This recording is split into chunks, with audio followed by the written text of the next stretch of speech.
Hello friends, हमारे adrenal glands का topic चल रहा था। पिछले वीडियो में हमने एड्रिनल ग्लैंड्स से जो उसके जो भाग थे हमने पढ़े थे, कॉर्टेक्स, दूसरा मेडुला। कॉर्टेक्स और मेडुला पढ़ा था। इनसे स्रावित जो हार्मोन थे उसका अध्ययन किया था। आज हम कॉर्टेक्स से जो स्रावित मुख्य हार्मोन है उसका अध्ययन करते हैं। देखो, हमने देखा था कि एड्रिनल जो ग्लैंड्स होती है उसके दो भाग थे, एक तो कॉर्टेक्स और दूसरा भाग मेडुला। कॉर्टेक्स और दूसरा भाग मेडुला। फिर हमने कॉर्टेक्स के भी भाग देखे थे, जिसमें हमने देखा था 3 भाग देखे थे इसके, जोना ग्लोमेरुलोसा, जोना फेसिकुलेटा और जोना रेटिकुलेटा। ये 3 भाग देखे थे। ठीक है, इन तीनों से ही अलग अलग प्रकार के हार्मोन स्रावित हो रहे थे, जिसमें से हमने ये देखो, ये तो जोना ग्लोमेरुलोसा जो कि बाहरी भाग होता है, ये मध्य भाग होता है, ये इनर पार्ट होता है किसके, कॉर्टेक्स के। इसमें से हमने जोना ग्लोमेरुलोसा का देखा था, तो इससे जो हार्मोन स्रावित होते हैं, जोना ग्लोमेरुलोसा से जो हार्मोन स्रावित होते हैं, हम इसका अध्ययन देखें। जोना ग्लोमेरुलोसा से जो हार्मोन स्रावित होंगे वो कौन से होंगे, ग्रुप ऑफ हार्मोन। यानी कि ग्रुप ऑफ हार्मोन में क्या आते हैं, मिनरल्स। इसमें हमने एक मुख्य हार्मोन था एल्डोस्टेरोन। एल्डोस्टेरोन, इसका हम अध्ययन करेंगे।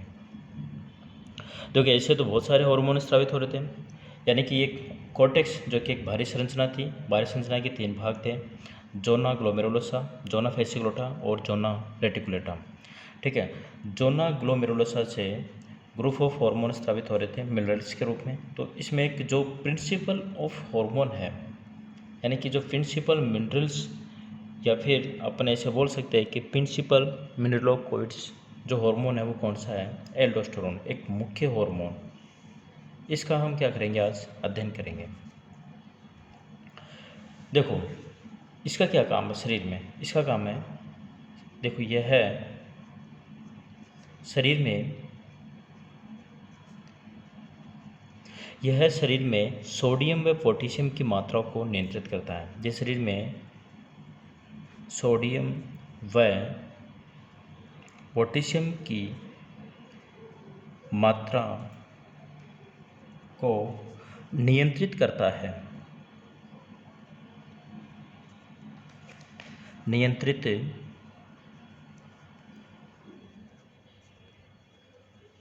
करता है।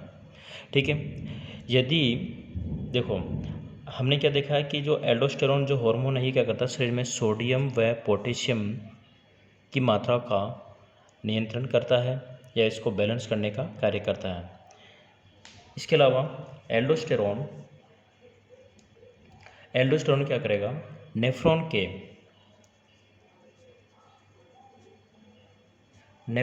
के दूरस्थ कुंडलित नलिका, दूरस्थ कुंडलित नलिका वाले भाग से सोडियम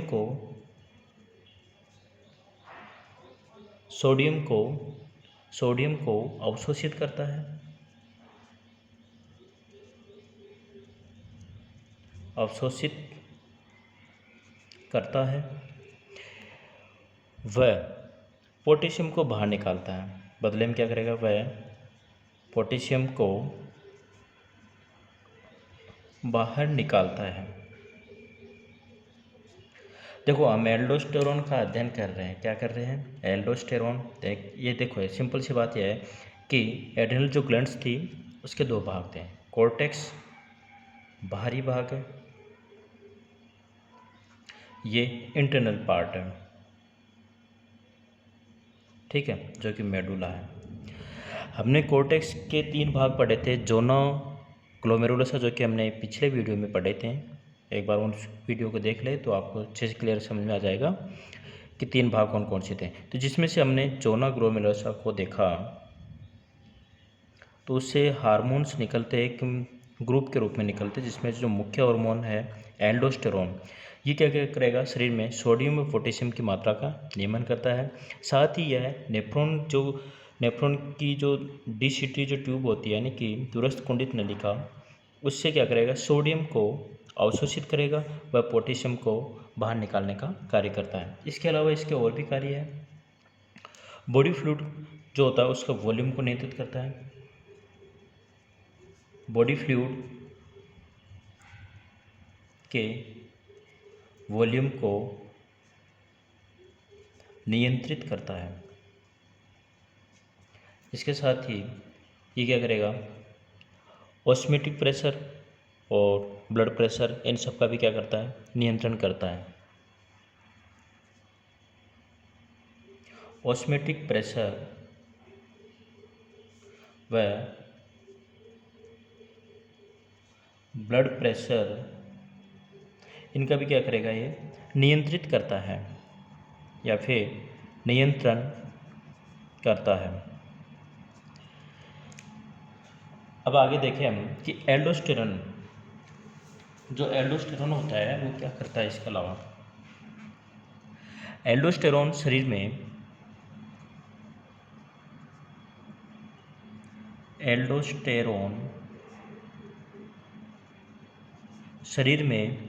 एल्डोस्टेरोन शरीर में इलेक्ट्रोलाइट्स को बैलेंस करने का कार्य करता है। एल्डोस्टेरोन शरीर में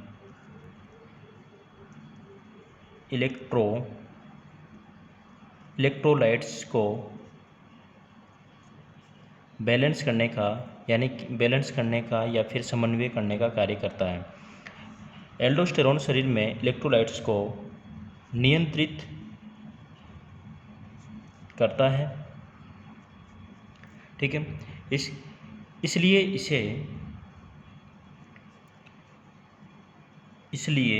इसे लवण प्रतिधारक हार्मोन भी कहते हैं। इसलिए इसे लवण प्रतिधारक हार्मोन भी कहते हैं, जो कि हमने पिछले वीडियो में भी पढ़ लिया था इसके बारे में। अब देखो, ये चीज़ें तो हमने देख ली कि एल्डोस्टेरोन का क्या कार्य है, कि नेफ्रॉन से ये क्या करेगा, सोडियम का अवशोषण करेगा और पोटेशियम का निष्कासन करेगा। बॉडी फ्लूइड का वॉल्यूम को नियंत्रित करेगा। इसके अलावा ये ऑस्मोटिक प्रेशर का नियंत्रण करेगा, ब्लड प्रेशर का नियंत्रण करेगा। साथ ही ये इलेक्ट्रोलाइट्स को भी बॉडी में बैलेंस करने का कार्य करेगा। लेकिन इसका नियंत्रण कौन करता है, ये भी हम देखते हैं। एल्डोस्टेरोन जो होता है, एल्डोस्टेरोन का नियंत्रण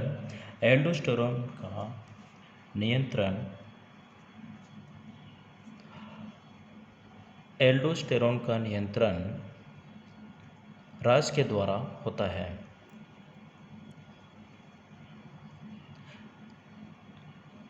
रास के द्वारा होता है। अब रास क्या होता है, एक चीज़ ऐसे भी समझो। रास होता है जो उत्सर्जन तंत्र होता है उससे संबंधित है, एक सिस्टम है ये भी, जिसे अपन बोल सकते हैं रेनिन एंजियोटेंसन एल्डोस्टेरोन सिस्टम। अगर इसके नाम की देखें तो रेनिन एंजियोटेंसन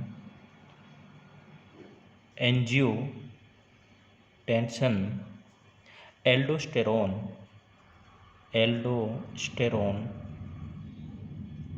सिस्टम, ये एक उत्सर्जन तंत्र से संबंधित क्रिया है। ठीक है, रास। अब ये कैसे, अब इसको थोड़ा सा समझ लेते हैं कि रास किस प्रकार से कार्य करता है बॉडी में। अब देखो, जब शरीर में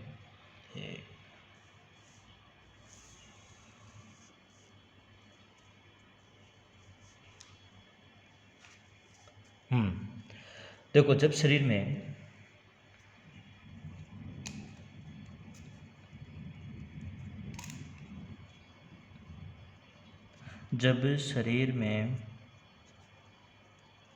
जब शरीर में ग्लोमेरुलर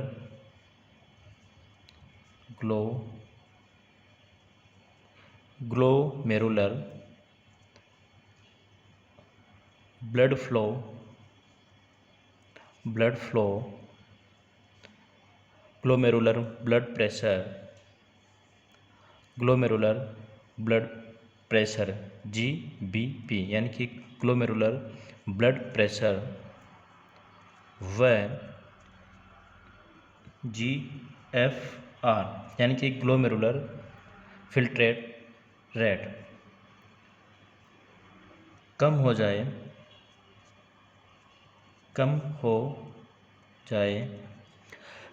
जाए तब किडनी की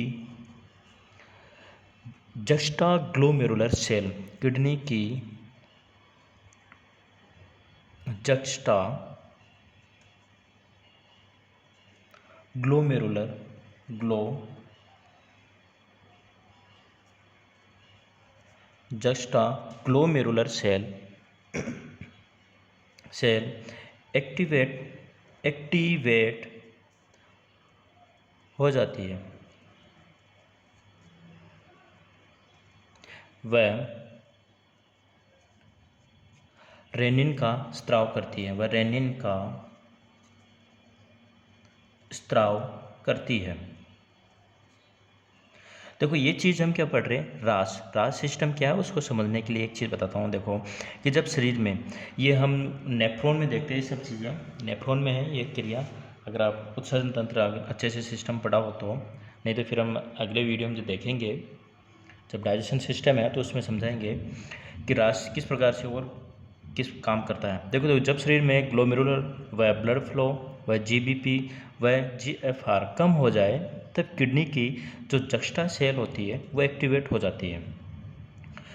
जैसे इनका वॉल्यूम कम होता है, वॉल्यूम कम होगा तो आयतन बढ़ेगा, वॉल्यूम कम होगा तो प्रेशर बढ़ेगा, और जैसे ये कम होती है तो क्या होती है, एक्टिव हो जाती है कौन सी, जक्स्टा सेल। वह रेनिन एंजाइम का या फिर रेनिन का क्या करती है, स्त्राव करती है। ठीक है, रेनिन का स्त्राव करती है। अब ये रेनिन क्या करता है, अब ये रेनिन क्या करेगा, अब इसकी प्रोसेस देखते हैं। ये तो हमने एक थ्योरेटिकल देखा, अब थोड़ा एक प्रैक्टिकल टाइप में देख लेते हैं कि जो एंजियोटेंसिन जी क्या होता है, एंजियोटेंसिनो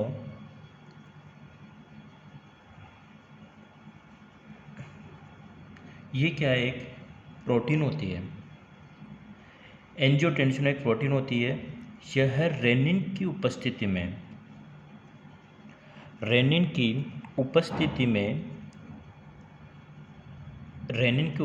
में एंजियोटेंसिन फर्स्ट में बदल जाता है। एंजियोटेंसिन फर्स्ट में एक्सचेंज हो जाता है। इसको दूसरे पेज में देख लेते हैं, क्लियर समझ में नहीं आएगा।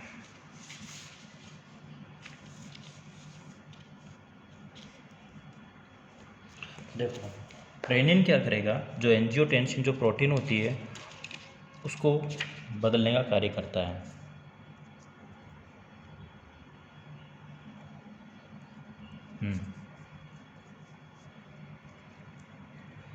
जो एंजियोटेंसिनो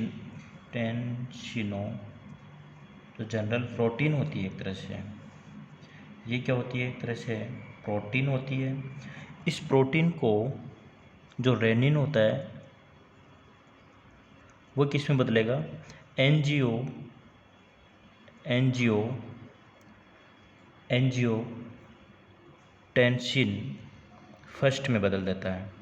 ठीक है, और फिर ये एंजियोटेंसिन खुद ही ऑटोमेटिक एंजियोटेंसिन सेकंड में बदल जाता है।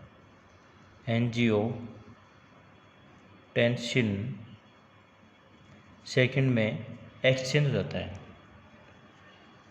ठीक है, ये हमने देखा है। अब क्या होता है कि जो एंजियोटेंसिन फर्स्ट होता है वो क्या होता है, एक तरह से पावरफुल वॉस कंसिडरेटर होता है, यानी कि जो वेजल्स होती है उसके डायमीटर को कम करता है। ये क्या करेगा, वेसल्स जो होती है, वेसल्स के डायमीटर को कम करता है।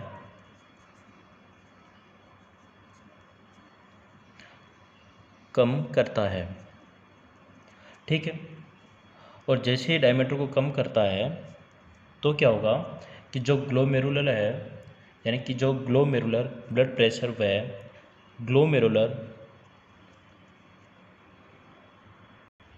देखो एंजियोटेंसिन क्या करता है, वेसल्स के डायमीटर को कम करता है। अगर जो वाहिकाएं होती है उसके व्यास को अगर कम कर दिया जाए तो क्या होगा, प्रेशर बढ़ेगा। तो कम होने से क्या होगा, जो ग्लोमेरुलर ब्लड प्रेशर है वह जो ग्लोमेरुलर फिल्ट्रेट रेट है उसका क्या हो जाता, बढ़ावा हो जाता है, यानी कि वो बढ़ जाती है। ठीक है, ये तो एंजियोटेंसिन फर्स्ट का काम होता है। ठीक है, इसके साथ ही जो एंजियोटेंसिन सेकंड जो होता है, एंजियो सेकंड ये क्या करेगा, ये इस एक प्रेरित हार्मोन स्रावित करता है, एक प्रेरित हार्मोन स्रावित करता है जिसे अपन कहेंगे एल्डोस्टेरोन हार्मोन कहते हैं। ठीक है, ये नेफ्रॉन के, ये बस वही बात आ गई, यह नेफ्रॉन के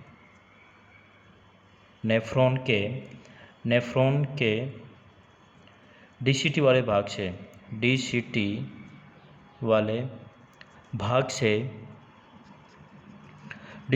भाग से सोडियम को अवशोषित करेगा व पोटेशियम को बाहर निकालेगा।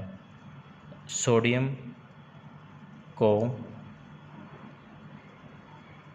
अवशोषित व पोटेशियम को निष्कासित करता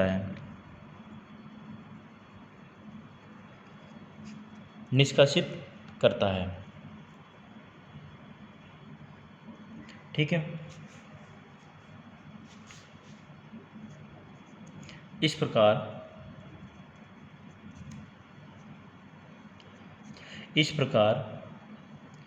GBP व GFR को बढ़ा देता है।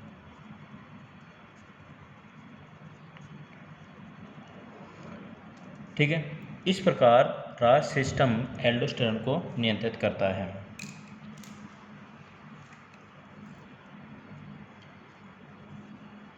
इस प्रकार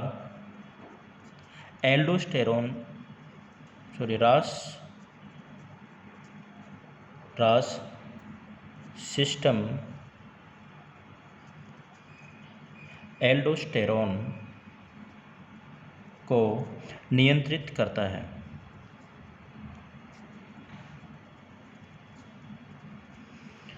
ठीक है, ये हमने ग्लोमेरुलस का जो एक हार्मोन था मुख्य एल्डोस्टेरोन, इसी के साथ ये वीडियो ख़त्म करते हैं। और अगले वीडियो में हम जो ग्लोमेरुलर जो फेसिकुलेटा है उसके जो हार्मोन है उसका अध्ययन करेंगे। इसी प्रकार जितने भी हार्मोन स्रावित होंगे उन सब का अलग अलग वीडियो में अध्ययन करेंगे। Thank you.